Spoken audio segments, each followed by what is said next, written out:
everybody else you know is not getting anything, contact Krista. We'll make sure that we get Yeah, in the loop. thank you. That's all I had. Okay, Mr. Street and Mark is declined, and Bill, did you have something? Yeah, I just want my name and address and everything. No. I guess what I feel so much of this is about, it's about consideration and respect for our non-participants that live out in the area out here amongst these towers, and what their property rights are. Now, I realize that the people that have property out there are entitled to wind turbines. They are. That's a right they have.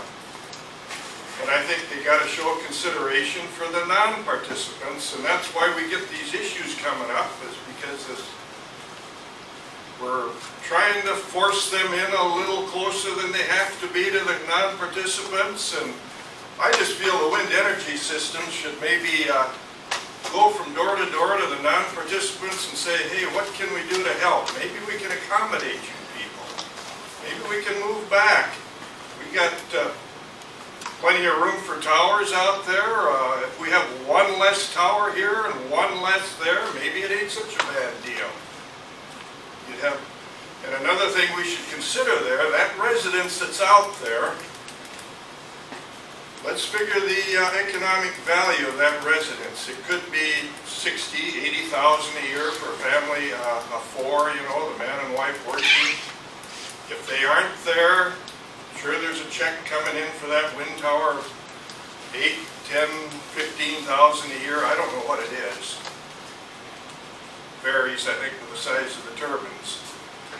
But there is that economic effect from the non-participants living out there with their jobs, their people living there, kids in school.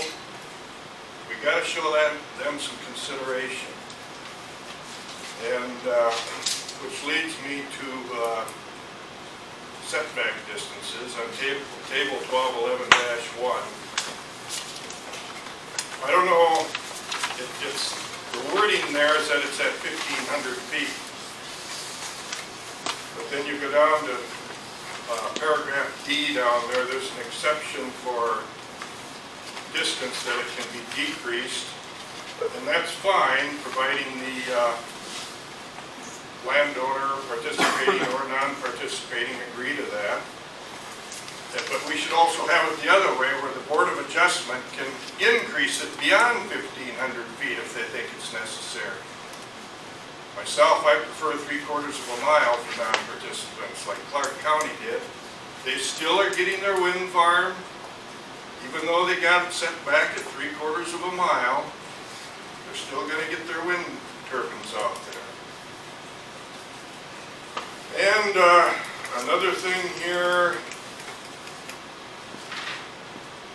on these bonds or financial assurance, I think we should make sure it is enough rather than hoping it's enough. We got to make sure there is enough there instead of we hope there's enough there.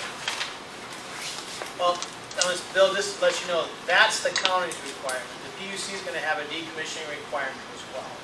So there's money, so it's a double barrel approach. And again, I think the PUC is requiring wind farms to have a decommissioning plan when they're putting things together. So the PUC is going to have money and the county is going to have money. So it's going to be a double barrel approach. And I'm going to guess, at least on the front end, there's going to be more than enough money. So if the county has, you got here 5,000 per turbine for a period of 30 years, the CUP has also got a... The PUC has the ability to put a decommissioning plan in place for them as well. But it's not the PUC's job to do it, because you override the PUC at the county level. So don't leave it at the PUC's lap to decide that.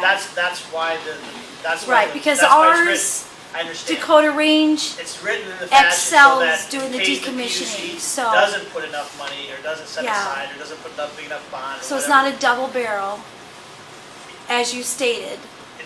The last one that was just initiated in Clark County with this language, it is a double barrel. That might be, but if you continue to follow suit, that double barrel's gonna stop. So you guys' job is to do your own decommissioning. I don't understand what you're saying. I'm saying that I'm not gonna say anything else. The PUC will stop if we do it at the county level like we're supposed to. If You are not supposed to give your power, our county power to Yes, protect people. You are not supposed to give that away to the state. To the PUC You were to supposed do. to do it here. I don't think that's what I was intimidating. Okay. What I was No. saying is that what you're doing here, you're starting out at $5,000 a tower. And I don't know if that's the right number, I'm just saying that's the number. It's something to start with. Starting out $5,000 a tower per year for Yep. whatever. My point being is that if the PUC and the issuance of their permit and the review of the county see that we're sticking in 5 and they don't think that's enough, the PUC has the ability to add on. Yes. yes. And so when I'm saying it's double barreled, yeah. If we don't have anything in there at all right now, then you're completely at the druthers of the PUC and what they wish to assign.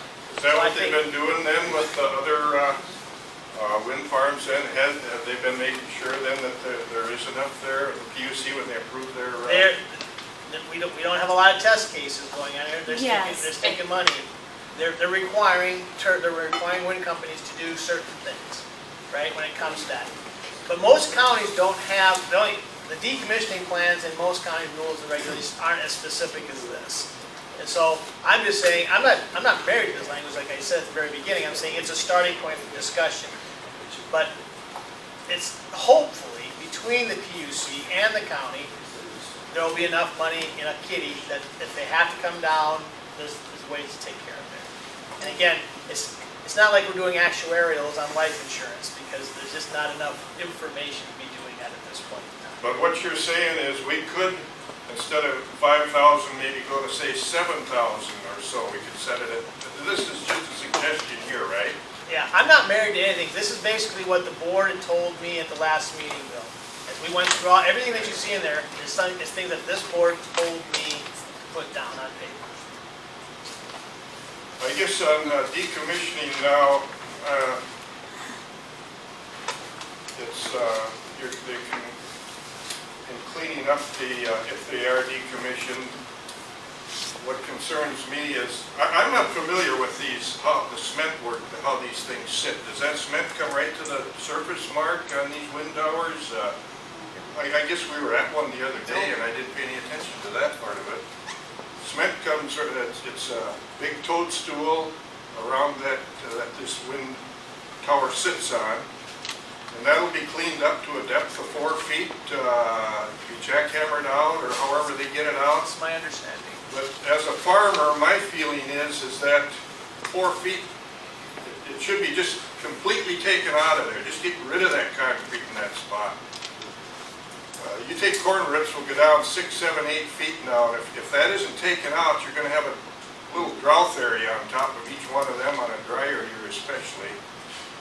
Because they can't run. And I think you're making a good point, but the person that signed the easement for doing that should be taking that into consideration because it's his land anyway. If he decides that, what he wanted to do. So the person that signs the agreement can change that then? No, what I'm saying is that if you He can change his contract. If you sign a contract with a guy and if you're not smart enough to look that far ahead in advance and you end up having a 1 acre spot because of this concrete, that's not on the wind company, that's on you. Why should it be on you or me? If you're not smart enough to go and figure that out when you're signing a contract, whether you're buying a house, buying a car, entering into a 50-year lease agreement with somebody, that's on you. I don't think that's my personal feeling is, I don't think that's the government's role and responsibility is to babysit you.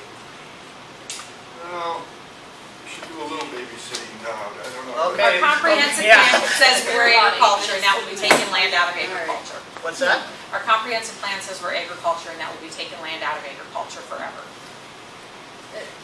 It will impact the yields and the agriculture forever. And efficiency of farming. And I'm The not so sure. landowner could remove it. Yeah. I mean, it's Yeah. like Tom pouring a bunker silo for somebody. There's a bunch of concrete out there. At some point, that's got to be removed. So it Well, ultimately it isn't ends. the landowner that put that in though. That is part of the structural of Well, the... But the landowner's getting landowner paid provides for lease. you to put that there. So I'm approving it, I'm blessing it, I'm saying it's okay. Landowner gets so much a year, right? Yeah. That's what you're saying. He's making more off that But he's acre than gotta he spend will that the corns and beans. 2 years' worth of income to get rid of that cement spot, that's, I buy a car from a guy who's less reputable than another guy, and I end up having to stick $10,000 more into that car to keep it going. Whose fault is it? Is it the guy that sold me the car, or is it mine? You know the answer, Bill. another thing, are these transmission lines, are they part of the decommission process? The transmission lines themselves are going across farmer's property. Yeah, Are they, I don't see them listed in here, all I see is the collector and the feeder lines are part of the wind energy system. So when you're granting the permit for wind energy system, you decommission, you have to decommission the entire system. To 4 feet. So if they plow it in at 6 feet, they can leave it. So they'll take out the top 4 feet of concrete. They will have to take that much That's out. my understanding, Bill. That's my understanding. All Well, right. just a suggestion, put in all of it, I mean, make that change.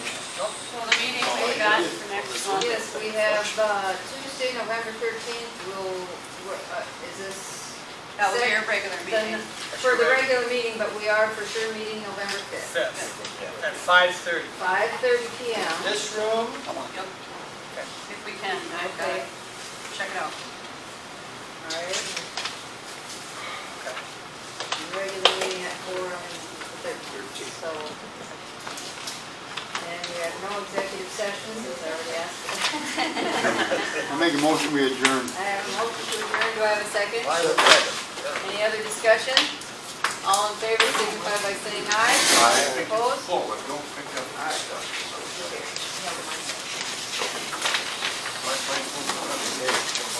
Okay.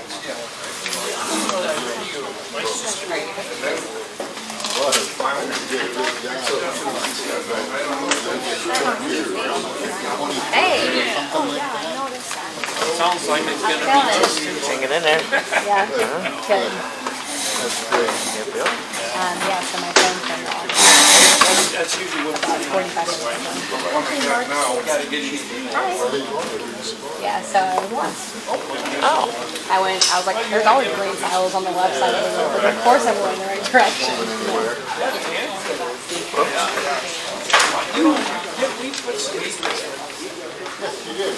Well, Danny did.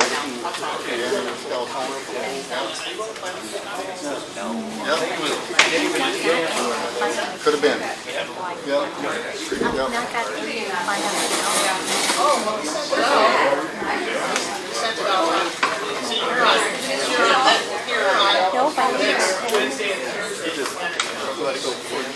Oh, great. Yeah, and I'll just send you all the map.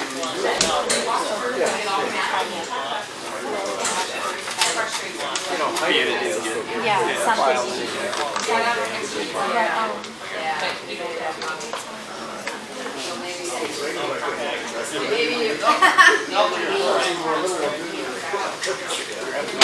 something. I wonder if you know more about the feeder lines where they can slice them. Not on the Canyon Road, right?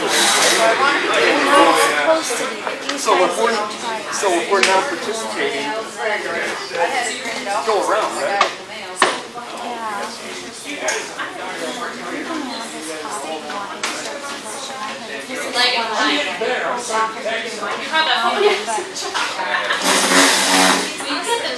That makes me happy. I try to say. I gotta watch it because I do,